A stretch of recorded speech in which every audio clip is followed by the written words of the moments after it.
আমার স্কিন কেয়ারের পাশাপাশি আমি ওরও স্কিন কেয়ার করি মাঝে মাঝে, তবে খুবই কম, একদমই ও সময় পায় না।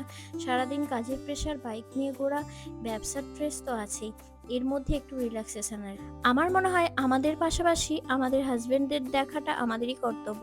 তো যাই হোক, অতটা ফেসিয়ালও করতে চাই না, আবার যখন দেখে বেশ আরামদায়ক এবং স্কিনটাও বেশ গ্লো করছে তখন তো করেই নেয়।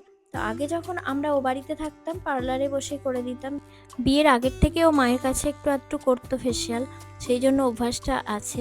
আমি যখন ওর ফেসের মধ্যে রোলারটা দিচ্ছিলাম তখন ও আমাকে বললো, আমার মুখের দরকার নেই, তুমি আমাকে ঘাড় থেকে মাথায় দাও।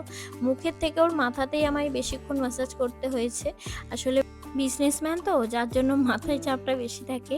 যাই হোক, ওকে আমি আই স্ক্রাব করেছিলাম, ম্যাসাজ করলাম, তারপর ট্যান রিমুভ করলাম, তো স্কিনটা অনেকটাই গ্লো করছে ওর, আর অনেকটা রিল্যাক্স পেলো। ভিডিওটা কেমন লাগলো জানিও। দেখা হচ্ছে তো